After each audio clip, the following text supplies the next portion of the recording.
오늘 이 시간 잃어버린 진정한 기쁨을 찾아서, 잃어버린 진정한 기쁨을 찾아 라는 제목으로 하나님의 말씀을 증거합니다. 우리가 지난 10주 동안 상한 감정의 치유에 관한 설교를 했습니다. 이번 주부터 진정한 기쁨을 찾아서라는 주제로 말씀을 증거하기를 원합니다. 우리의 내면에 상처들이 치료되어지고 회복되어집니다. 그때 우리 속에서 기쁨이 샘솟아나는 것이죠. 우리가 사실 인생을 살면서 진정한 기쁨을 잊어버릴 때가 많이 있어요. 우리의 내면의 상처와 아픔과 인생의 고난과 어려움 때문에 정말 우리가 누려야 될 진정한 기쁨을 누리지 못한 채 살아가게 되어진다는 것이죠. 그래서 저는 이 말씀을 통해 우리 모든 사랑하는 성도들의 심령에 잃어버린 진정한 기쁨이 회복되어지기를 간절히 간구합니다. 우리가 수주에 걸쳐서 진정한 기쁨을 찾아서에 관한 말씀을 나누며 우리의 내면에 있는 기쁨이 다시금 샘솟아 나기를 주님의 이름으로 축원합니다. 제가 미국에 있는 동안 미시시피에 있는 잭슨 한인교회에서 사역을 했습니다. 미시시피 잭슨 지역은 특별히 미국 안에서도 흑인들이 많이 사는 지역이에요. 제가 섬겼던 잭슨 한인교회에서 정기적으로 헤비타트와 연계하여 흑인 동네에 사랑의 집짓기 사역을 감당했습니다. 저도 헤비타트와 연합하여서 흑인 동네를 방문하였고 집을 지어주는 일을 도와주었어요. 빈민초원에 방문해서 집을 지어주는 일이 너무나도 제게는 소중한 사역이었습니다. 정말 집이 없어서 고통당하는 흑인들을 바라보면서 그들에게 따뜻한 그리스도의 사랑들을 나누어 주었다는 것이죠. 그렇다고 해서 제가 뭐 엄청난 일을 한 것은 아니에요. 그냥 나무 좀 옮겨주고 누가 못지않은 옆에서 보조해주고 그 정도의 역할이었어요. 그럼에도 불구하고 제 안에 큰 기쁨과 감사가 넘쳐났다는 것입니다. 헤비타트의 창시자는 밀러드 풀러입니다. 그는 집이 없는 사람들에게 집을 지어주며 예수 그리스도의 사랑을 실천했던 사람입니다. 그는 어린 시절에 찢어지게 가난해서 백만장자를 꿈꾸며 열심히 살아왔습니다. 그는 대학에서 경제학과 법학을 전공한 이후 벤처 사업을 시작합니다. 그의 사업은 날로 번성하여 29세의 나이에 250만 평의 토지를 소유한 백만장자가 된 것입니다. 그는 어린 시절 너무나도 가난한 생활을 했기 때문에 오직 돈을 벌고 백만장자가 되고자 하는 꿈만 꾸었던 거예요. 그는 다른 어떤 것도 바라보지 않고 오직 돈을 벌겠다, 오직 백만장자가 되겠다라는 꿈만 꾸고 살아왔던 것입니다. 그는 휴일도 없이 일했고 아내와 자녀들에게조차 관심을 갖지 않고 돈을 버는 데만 몰두했던 것입니다.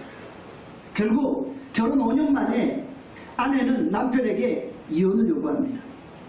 돈만 추구하는 의미 없는 삶을 더 이상 당신과 함께 살아갈 수 없다는 것이죠. 아내의 말에 충격을 받았던 그는 자신의 지난 날을 곰곰이 돌아보게 됩니다. 지금까지 돈 버는 기쁨이 최고인 줄 알고 살았어요. 그런데 지금 이 순간 가족을 다 잃는다고 생각하니 너무 허무하고 공허한 거예요. 자신은 지금까지 가족을 위해서 돈을 벌고 백만장자가 될 것이라고 생각을 했어요. 그런데 정작 돈은 많이 벌었지만 따뜻한 가족들을 잃어버릴 위기에 처했던 것이죠. 돈 때문에 자신의 사랑하는 가족들이 떠나버릴 수 있는 이런 위기의 국면을 맞이하는 거예요. 그는 스스로에게 결심합니다. 나는 돈과 성공보다 따뜻한 가정을 원한다. 훌라는 지금까지 자기가 누려왔던 모든 것들을 다 내려놓고 오직 아내와 함께 가족들과 함께 새로운 인생을 살기로 결단합니다. 그에게 이제는 편안하게 쉴 수 있는 집 한 채만 있으면 되었던 것입니다. 전 재산을 기부하여서 헤비타트라는 자선단체를 세운 것입니다. 그는 가난한 흑인 농부들에게 집을 지어주는 사역을 감당하며 인류애를 실천했던 것이죠. 그는 지금까지 30만 명의 가정에 집을 지어주었고 150만 명에게 새로운 집을 마련해 주었던 것입니다. 훌라는 지금까지 돈을 벌기 위해 최선을 다했지만 공허함과 허무함만 가득 찼다고 고백합니다. 그러나 그가 이제 비로소 모든 것들을 내려놓고 연약한 이웃들을 섬기고자 할 때 진정한 기쁨을 회복하게 되었던 것입니다. 그는 이제 이후로 그리스도의 사랑을 실천하면서 감사와 기쁨 속에 살아갔던 것입니다. 사랑하는 여러분, 오늘 우리는 진정한 기쁨 가운데 살아가고 있습니까? 우리가 진정한 기쁨을 발견했고 그 기쁨을 누리면서 살아가고 있습니까? 겉으로는 기뻐하는 척하지만 우리의 내면은 너무나도 허무하고 공허하지는 않습니까? 정말 오늘 이 자리에 계신 여러분들 안에 기쁨이 회복되고 있습니까? 저는 여러분들이 오늘 이 말씀을 통해 다시 한번 진정한 기쁨을 회복하고 그 기쁨을 누리며 살아갈 수 있기를 바랍니다. 세계를 웃게 만들었던 찰리 채플린을 아시죠? 그는 어리숙한 행동으로 전 세계를 웃기게 만들었어요. 전 세계 사람들에게 기쁨을 주었어요. 그런데 찰리 채플린이 이런 고백을 합니다. 나는 평생 희극 배우로 숱한 사람들을 웃겼지만 실상 나 자신은 단 한순간도 기뻐하거나 웃어본 적이 없다. 그렇게 세상을 웃겼지만 집으로 돌아와서 나는 허무와 공허함 가운데 살아가고 있습니다. 여러분, 오늘 우리가 어떤 인생의 목적을 추구하며 살아가고 있습니다.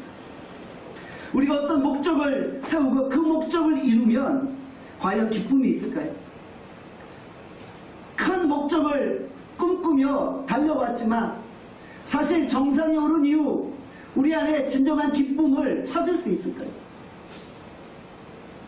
여러분, 오늘 우리가 진정한 기쁨이 무엇인지를 발견하고 그 기쁨을 추구하는 인생을 살아갈 수 있기를 바랍니다. 하나님이 인간을 창조하셨어요. 하나님 인간을 창조하시고 인간을 바라보며 뭐라고 하셨죠? 창세기 1장 31절입니다. 창세기 1장 31절 함께 읽겠습니다. 시작. 하나님이 지으신 그 모든 것을 보시니 보시기에 심히 좋았더라. 여섯째 날 인간을 만드시고 하나님은 이렇게 고백하십니다. 내가 인간을 만들고 나서 보기에 심히 좋았다라고 표현하십니다. 하나님 인간을 너무나도 아름답게 만드셨어요. 인간의 눈에 보기에 좋은 게 아니라 하나님의 눈에 보시기에 심히 좋도록 멋지도록 아름답게 창조하신 거예요. 하나님은 인간을 보며 기뻐하셨어요. 그리고 인간은 하나님과의 바른 관계 속에서 기뻐하며 생활했던 거예요. 아담과 하와가 하나님과 바른 관계 속에 생활할 때 기쁨과 즐거움과 감사만 넘쳐났던 거예요. 인간은 하나님과의 완전한 기쁨과 진정한 기쁨을 누리면서 살아갔던 것입니다. 하나님 인간을 만드시고 어디에 두셨나요? 창세기 2장 8절입니다. 창세기 2장 8절 함께 읽겠습니다. 시작. 여호와 하나님이 동방의 에덴에 동산을 창설하시고 그 지으신 사람을 거기 두시니라. 하나님이 동방의 에덴 동산을 창설하셨어요. 그리고 인간을 거기에 두신 거예요. 에덴 동산은 인간을 위해 만들어진 곳이에요. 하나님은 에덴 동산에서 인간이 마음껏 기뻐하며 누리며 살아가기를 원하셨던 거예요. 에덴 동산의 지리적인 위치가 어디인가요? 오늘날 메소포타미아 지역인 튀르키예 동쪽 아라랏산 근처에 위치해 있습니다. 에덴 동산은 기쁨 혹은 즐거움이라는 의미예요. 에덴이라는 단어 자체가 기쁘다, 즐겁다라는 의미입니다. 하나님은 인간을 기쁨의 동산에 머물게 하시고 그곳에서 진정한 기쁨, 영원한 기쁨을 누리며 살게 하셨던 것입니다. 인간이 범죄하지만 않았다면 진정한 기쁨, 영원한 기쁨 속에 인간들이 거할 수 있었어요. 그러나 인간이 범죄하고 말았어요. 하나님께 불순종하고 말았어요. 그리고 하나님과의 관계가 단절되어졌잖아요. 하나님과의 관계가 단절된 순간 진정한 기쁨을 잊어버린 거예요. 진정한 즐거움이 사라져버린 거예요. 인간의 죄가 인간이 누렸던 모든 기쁨과 즐거움을 빼앗아 버린 것입니다. 인간은 하나님과의 관계가 단절된 이후에 하나님 외에 다른 것에서 기쁨을 찾고자 했던 것입니다. 하나님을 떠난 인간의 실존은 진정한 기쁨을 잃어버린 삶인 것입니다. 그래서 인간이 하나님 외에 다른 진정한 기쁨을 추구하고자 헤매고 다니는 거예요. 하나님 외에 다른 기쁨을 추구하는 것 자체가 우상입니다. 그래서 어떤 사람은 돈을 인생의 목적으로 삼고 돈을 추구합니다. 돈이 우상이에요. 어떤 사람은 자녀가 인생의 우상이 됩니다. 어떤 사람은 학위, 명예, 권력이 자신의 우상이 되어버립니다. 그러니까 하나님과의 관계가 단절되어졌기 때문에 하나님 외에 다른 것에서 기쁨을 찾으려고 하는 거예요. 그래서 인간이 추구하는 것들이 이루어지지만 결국 그 안에 기쁨이 없다는 것을 알고 공허해하고 허무해하는 것이죠. 그렇다면 진정 우리가 잃어버린 진정한 기쁨을 되찾아야 되겠죠.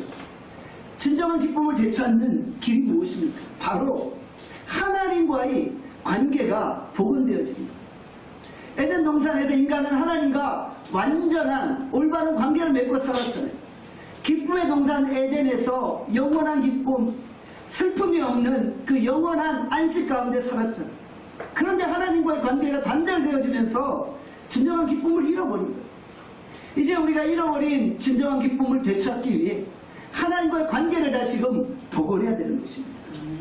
우리가 에덴 동산에서 쫓겨나고 말았잖아요. 진정한 기쁨을 잃어버린 채 방황하면서 인생을 살아가고 있잖아요. 이제 우리가 다시 인생의 고향인 에덴 동산으로 돌아가는 거예요. 에덴 동산은 천국의 모형이잖아요. 우리가 천국의 모형인 에덴 동산을 사모하며 바라보고 나가는 거예요. 요한계시록 21장, 22장에 보면 새하늘과 새 땅이 등장하죠. 새하늘과 새 땅에 묘사되어지는 여러 장면들을 보면 바로 에덴 동산을 보여주고 있는 거예요. 요한계시록에 등장하는 새하늘과 새 땅은 에덴 동산의 회복이요 에덴 동산의 복원인 것입니다. 새하늘과 새 땅에서 영원한 슬픔과 고통과 죽음과 사망이 없는 그 완전한 안식 가운데 살아가게 되는 것입니다. 에덴 동산의 회복은 곧 하나님과의 관계의 회복인 것입니다. 오늘 우리가 예수 그리스도 안에 거함으로 깨어졌던 하나님과의 관계를 다시금 회복할 수 있기를 원합니다. 예수 그리스도의 십자가로 말미암아 우리가 하나님께 나아갈 수 있게 되었잖아요. 우리가 하나님께 나아가야만 하나님과의 관계가 회복되어지는 거예요. 예수 그리스도의 십자가를 통과해서 은혜 보좌 앞으로 나아갑니다. 그리고 하나님과의 깨어진 관계를 회복하는 거예요. 그때 비로소 우리 안에 진정한 기쁨을 되찾게 되어집니다. 세상에서 누릴 수 없었던 그 진정한 기쁨과 영원한 안식을 예수 그리스도 안에서 하나님과의 관계 회복을 통해 누리게 되어지는 것이죠. 오늘 우리가 읽은 본문은 하나님과의 온전한 관계를 이루었던 한 인물을 소개합니다. 그는 바로 에녹입니다. 창세기 5장 22절에서 24절의 말씀입니다. 함께 읽겠습니다. 시작. 무두셀라를 낳은 후 300년을 하나님과 동행하며 자녀들을 낳았으며 그는 365세를 살았더라. 에녹이 하나님과 동행하더니 하나님이 그를 데려가심으로 세상에 있지 아니하였더라. 아멘. 에녹은 65세에 무두셀라를 낳았어요. 그리고 300년을 예수님과 하나님과 동행하였던 것입니다. 그는 하나님과 동행하며 하나님과의 관계 회복을 이루었던 거예요. 동행이란 무엇입니까? 함께 걷는다는 것이죠. 함께 살아간다는 것이죠. 부부가 함께 동행하지만 함께 같은 길을 걷지 않을 수도 있어요. 남편은 오른쪽으로 가려고 하는데 언제나 아내는 왼쪽으로 가려고 해요. 한 이불을 덮고 자는데 항상 의견이 충돌하고 항상 서로 다른 쪽을 바라보고 있는 거예요. 우리는 그런 인생을 가리켜서 동행한다고 말하지 않아요. 동행하는 것처럼 보이지만 동행하지 않는 거예요. 진정한 동행이란 같은 마음을 가지고 같은 방향으로 걸어가는 거예요. 에녹은 자그마치 300년 동안이나 하나님과 동행하는 삶을 살았어요. 부부가 함께 생활하지만 동행하지 않을 수도 있잖아요. 여러분, 오늘 우리가 하나님과 동행하는 삶을 삽시다. 아멘. 하나님과 동행하면 그 동행 속에 진정한 기쁨이 넘쳐납니다. 아멘. 에덴 동산에서 하나님과 동행하지 않았기에 진정한 기쁨을 잃어버렸죠.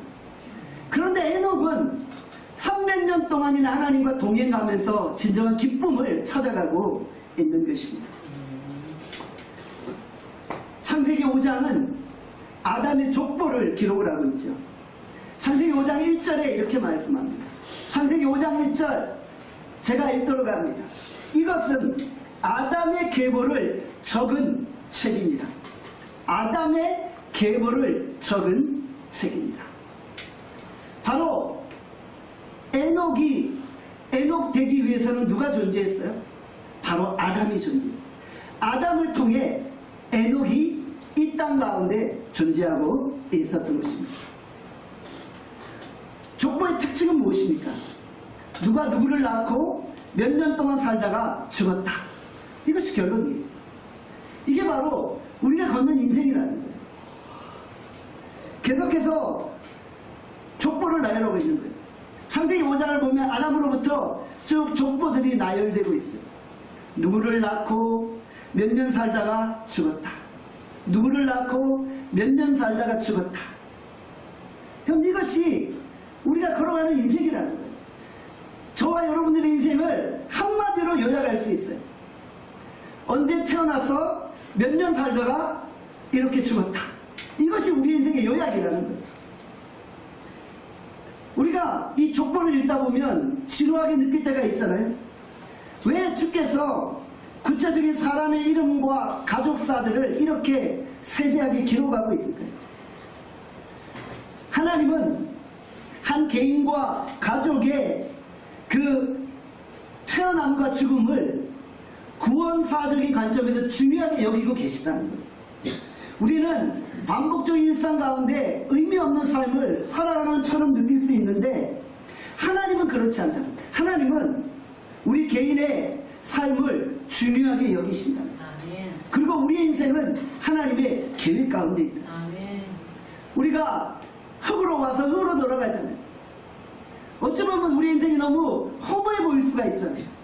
그런데 우리 하나님은 한 인생을 그렇게 보지 않는다는 거예요. 한 인생의 태어남과 죽음은 결국 하나님의 계획 가운데 있다라는 거예요. 아담의 족보 중에 특별하게 에녹의 이야기가 주목받고 있어요. 독특한 부분이 있어요. 다른 사람들은 낳고 살았다 죽었다입니다. 그런데 에녹은 어떻게 소개되고 있어요? 낳았다, 동행했다, 살았다입니다. 에녹에게는 죽었다는 표현이 없어요. 에녹은 낳았다, 동행했다, 살았다입니다. 왜요? 에녹은 죽음을 보지 않고 승천했기 때문이다. 성경에 죽음을 보지 않고 승천했던 인물이 또 등장하죠. 누구입니까? 바로 엘리야. 불말과 불, 병거와 불수레가 엘리야를 하늘로 인도하죠. 회오리 바람이 불고 그 회오리 바람 가운데 엘리야가 승천하는 장면을 보게 되어지죠.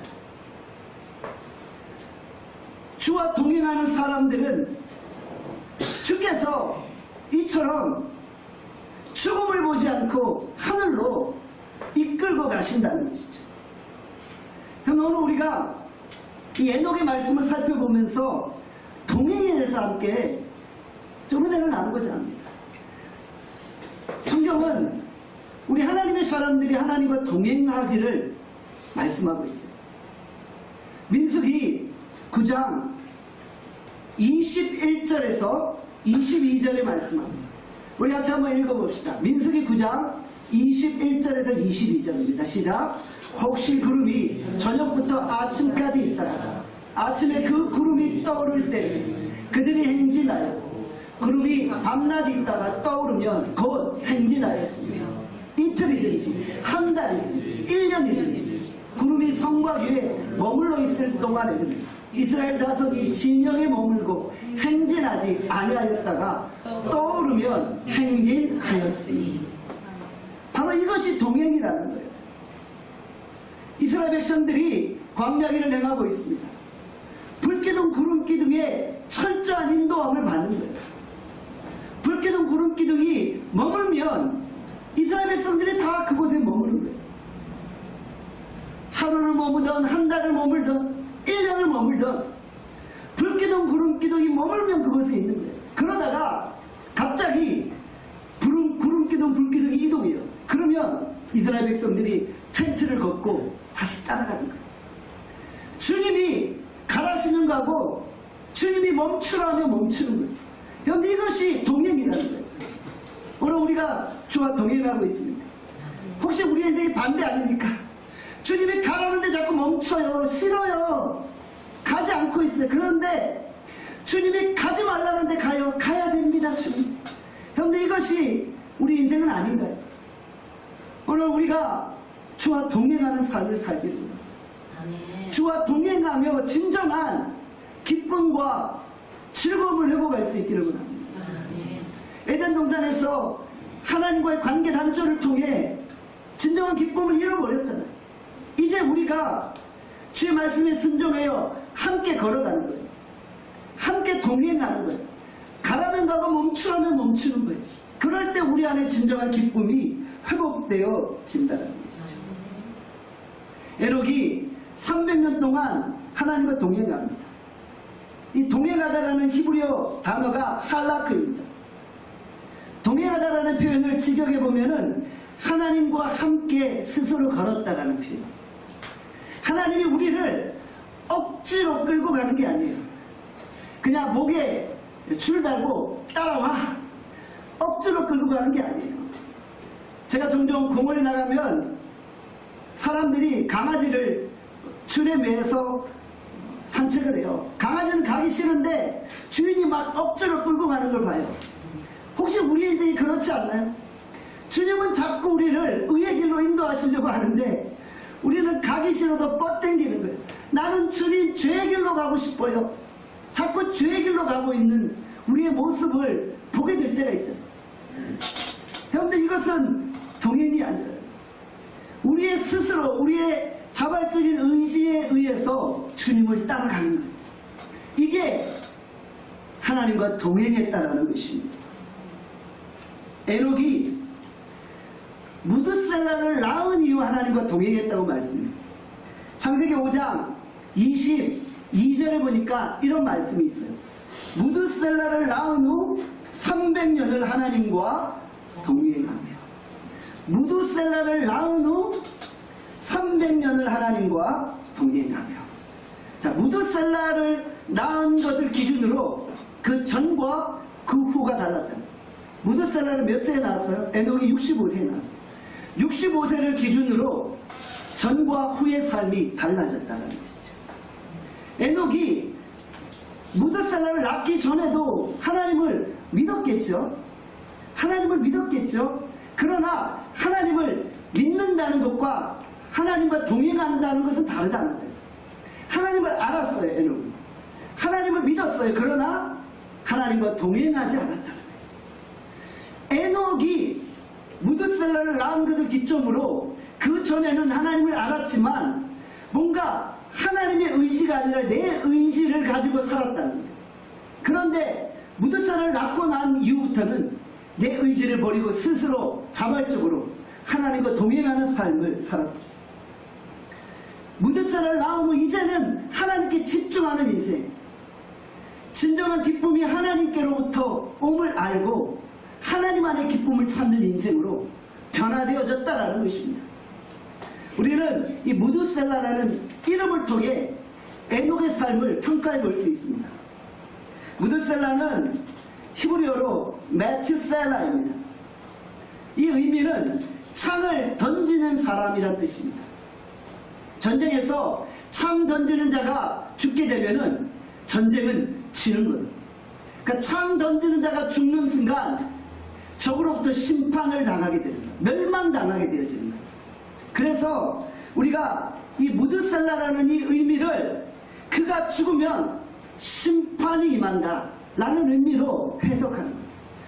매우 중요한 의미예요. 에녹은 무두셀라라는 이름을 짓고 나서부터 하나님의 심판을 생각합니다. 그가 죽으면 심판이 임한다. 그가 죽으면 심판이 임한다. 에녹은 언제 하나님의 심판이 임할지 알지 못하지만 항상 하나님의 심판을 생각하며 하나님을 의식하고 살아왔던 것입니다. 이것이 하나님과 동행하는 삶이다. 노아가 600세 되전에 무두셀라가 969세 되전에 이 땅에 홍수가 났지.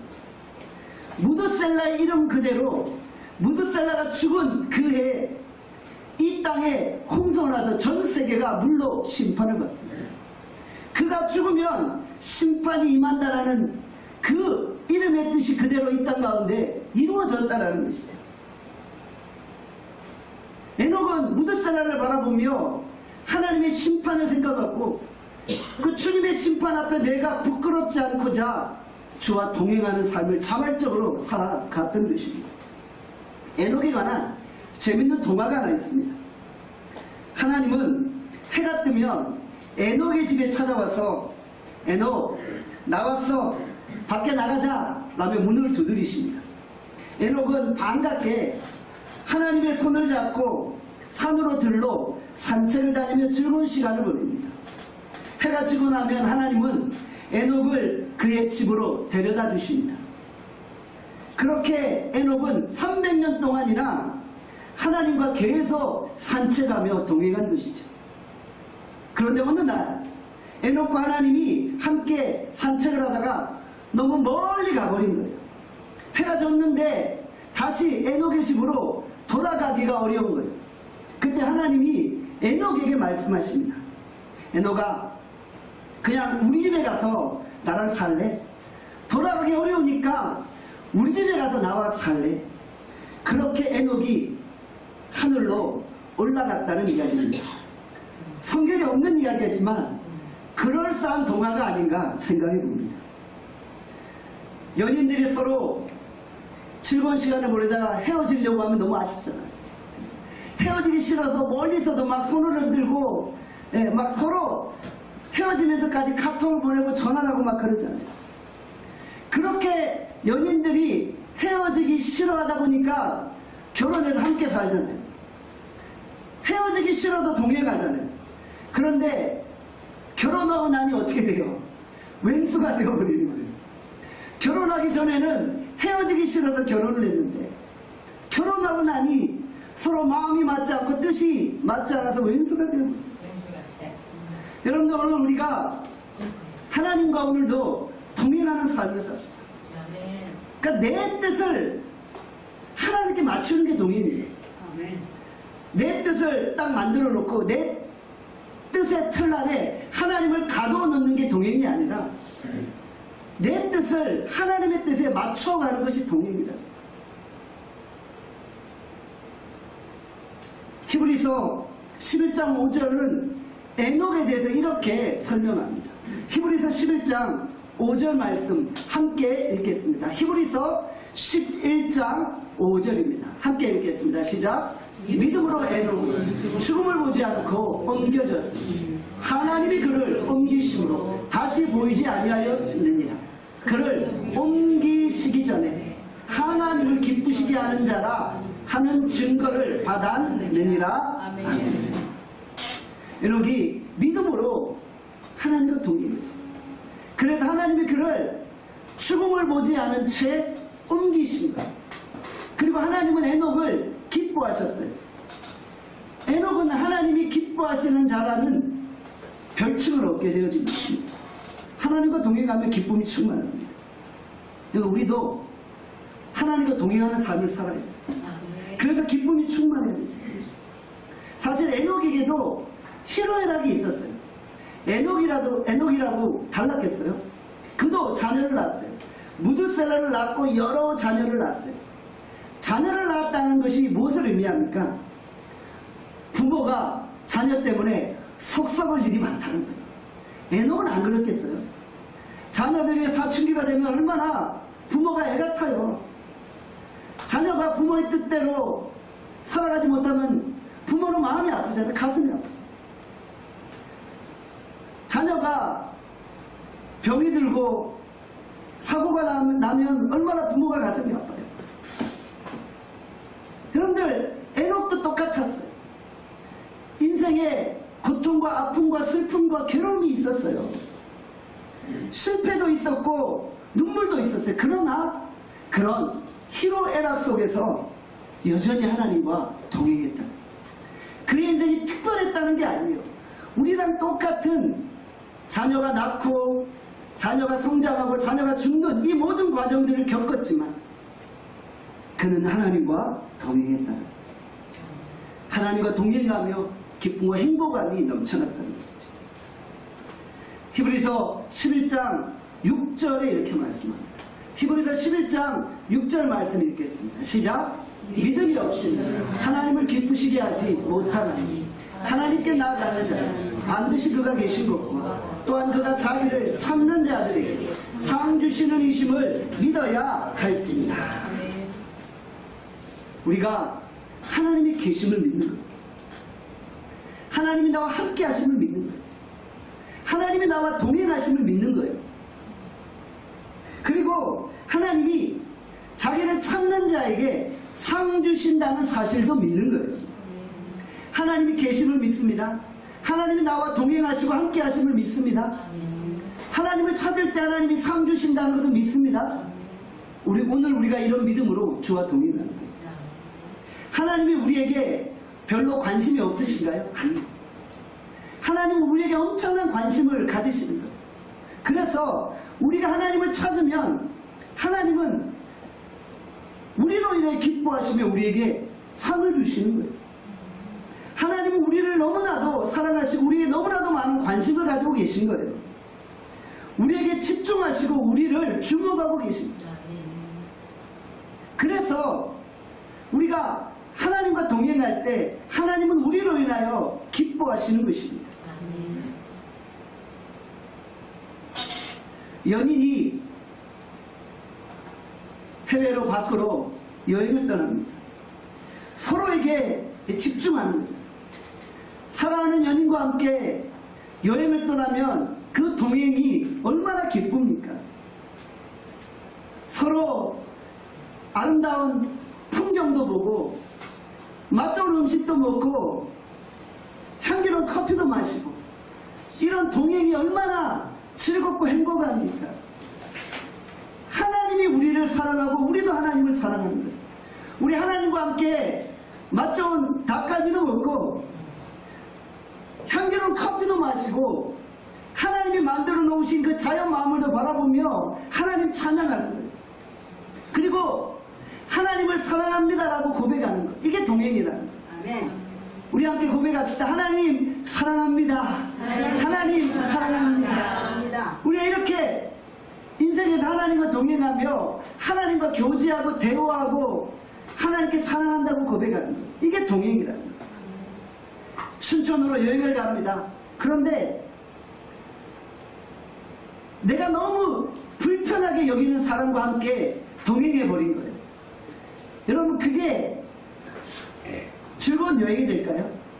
어디로 가느냐가 중요한 게 아니에요. 누구랑 가느냐가 중요한 거잖아요. 아무리 멋진 좋은 곳을 가도 정말 내가 너무 불편하게 있는 사람과 한 배를 탔어요. 한 차를 탔어요. 그 여행이 기쁜가요? 괴로워요. 여행 기간 내내 너무나도 힘든 시간을 보내는 거예요. 여러분들, 동행이란 마음이 맞아야 되는 거예요. 하나님이 너무 좋고 하나님이 너무 기뻐서 그분과 한 차를 타면서 동행하는 거예요. 거기에 기쁨이 있는 거예요. 아무리 좋은 곳을 가도 마음 맞지 않는 사람과 가면은 그냥 괴로울 뿐이에요. 언제 집에 돌아가나. 그렇다고 겉으로 상처받을까봐 표현은 못하고 그냥 끙끙 앓다가 괴로운 가운데 돌아오는 거예요. 그러고 돌아와서 친한 친구한테 막 독서를 늘어놓는 거예요. 내가 안 갈 걸 그랬다. 이게 동행이 아니라는 거예요. 오늘 우리가 정말 한평생 주님과 동행하는 삶을 사는 거예요. 주님과 기쁨을 누리는 거예요. 에덴 동산에서 아담과 하와가 하나님의 경고를 무시했잖아요. 불순종하고 말씀을 어기니까 관계가 단절했죠. 아담과 하와가 죄를 짓고 나니까 어떤 현상이 발생해요? 서로 책임 전가하는 거예요. 너 책임이야, 내 책임이야 이러면서 서로 책임 전가하는 거예요. 하나님으로 말미암아 누려야 될 기쁨을 누리지 못하고 서로 이웃 간에 부부 간에 누려야 될 기쁨도 누리지 못하는 거예요. 여러분들, 하나님과의 관계가 단절되면 사람과의 관계도 단절됩니다. 그렇게 좋았던 금슬 좋았던 아담과 하와가 서로 손가락질하면서 책임 전가하기 시작했던 거예요. 하나님과의 관계가 단절되니까 인간과의 관계도 단절되었죠. 그래서 하나님과의 올바른 관계 회복은 이웃과의 올바른 관계 회복으로 발전하게 되죠. 그러니까 우리가 하나님과의 관계가 회복되어져서 기쁨을 누리면요, 이웃과의 관계에서도 기쁨이 막 샘솟는 거예요. 우리가 하나님과의 그 관계 회복을 통해 이웃과도 회복되어짐을 경험할 수 있기를 원합니다. 그래서 우리 나눔계 성도들과 함께 즐거운 동행을 하는 거예요. 서로 위로하고 서로 격려하고 서로 함께 희로애락을 같이 하는 인생의 길을 걸어가는 거예요. 우리는 믿음의 동지들입니다. 아멘. 총알이 빗발치는 전쟁터에서 함께 죽고 함께 사는 믿음의 동지들입니다. 우리가 함께 동행하는 거예요. 서로 상처를 싸매어주고 서로 힘들 때 격려해주고 서로 위로해주는 삶을 살아가는 거예요. 우리가 함께 춘천 가서 닭갈비도 먹고 가평 가서 닭갈비도 먹는 그런 믿음의 동행을 걸어가는 거예요. 나눔계 믿음의 공동체가 회복되어지는 거예요. 그래서 누리는 기쁨이 샘솟듯 올라오는 거예요. 여러분들, 우리가 믿음 생활하면서 하나님 임재를 경험합니다. 하나님이 동행하시면 하나님의 임재가 느껴져요. 그래서 내가 지금 하나님과 동행하고 있음을 알아차려야 돼요. 하나님이 내게 지금 함께하고 계심을 느끼게 되어지는 거예요. 그리고 하나님의 말씀에 귀 기울이게 되어진다는 거예요. 애완견이 주인이 멀리서 걸어오는데도 알아차리고 막 꼬리를 흔들며 달려가잖아요. 양은 목자의 음성을 알잖아요. 우리가 주님과 동행하면 주님을 재빨리 알아차리게 되는 거예요. 주님을 느끼고 주님의 음성을 듣게 되어진다. 우리가 세상의 화려한 것에 취해서 세상의 정욕의 마음을 빼앗기면 하나님이 함께 하시는데도 알아차리지 못해. 하나님 음성도 듣지 못하게 되십니다. 오늘 우리가 은혜의 보좌 앞으로 나갑시다. 아멘. 예수 그리스도의 십자가 보혈의 공로를 의지하여 하나님 앞으로 나아가는 거예요. 그리고 하나님과 동행하면서 하나님이 주시는 그 진정한 기쁨을 회복하는 거예요. 은혜의 보좌에 나아가 하나님과 동행하는 기쁨을 누리는 거예요. 예수 그리스도의 십자가를 통과해 이제 은혜의 보좌 앞으로 나아갑니다. 그리고 주님과 동행하는 거예요. 우리가 주와 더불어 이 험한 인생을 살아가는 이 은혜를 체험하는 거예요. 이사야 12장 2절에서 3절에 말씀합니다. 이사야 12장 2절에서 3절 함께 읽겠습니다. 시작. 보라, 하나님은 나의 구원이시라. 내가 신뢰하고 두려움이 없으니 주 여호와는 나의 힘이시요 나의 노래시요 나의 구원이시요 그러므로 너희가 기쁨으로 구원의 우물들에서 물을 기르리라. 우리가 기쁨으로 주님의 구원을 체험합니다. 구원의 우물에서 우리가 그 생수를 깊고 그 생수의 은혜로 충만한 거예요. 우리가 은혜의 생수도에 깊이 빠져드는 거예요. 하나님의 은혜 감수에 깊이 빠져드는 거예요. 그리고 하나님과 동행하는 기쁨을 누리는 거예요. 우리가 바닷가에서 놀 때 보면 이런 경우 있잖아요. 옷을 젖지 않으려고 그냥 발만 살살 담그고 있어요.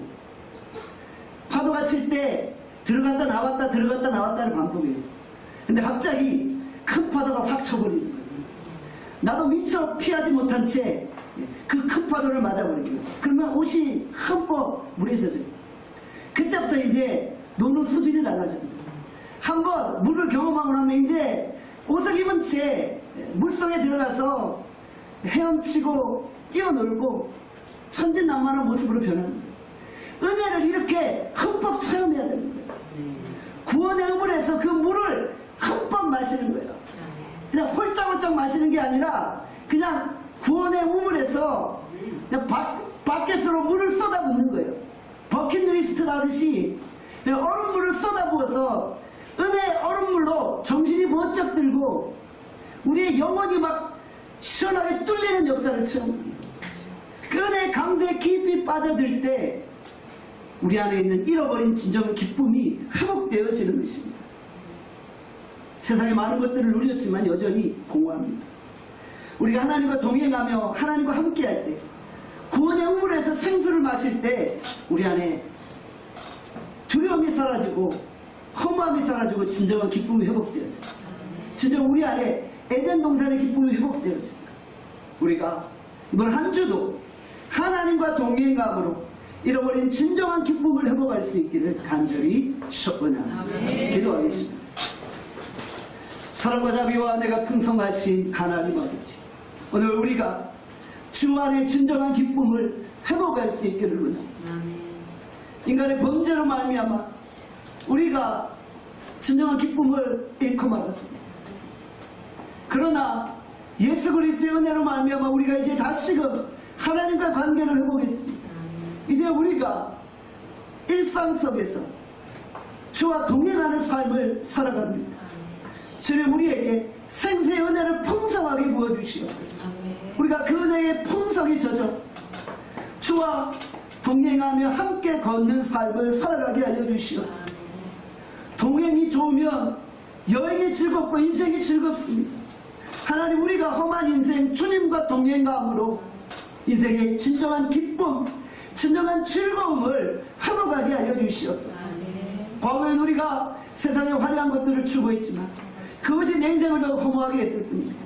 이제 우리가 예수 그리스도 안에서 하나님과 관계를 회복하고 그 영원한 기쁨을 다시 찾았습니다. 진정한 기쁨을 회복했습니다. 이제 우리가 남은 인생 주 안에서 진정한 기쁨을 누리며 살아가게 하여 주시옵소서. 주의 성령께서 오늘 우리의 마음과 영혼을 새롭게 하시고 우리로 진정한 기쁨을 경험케 하시기를 간절히 소원합니다. 예수 그리스도의 이름으로 기도합니다. 아멘.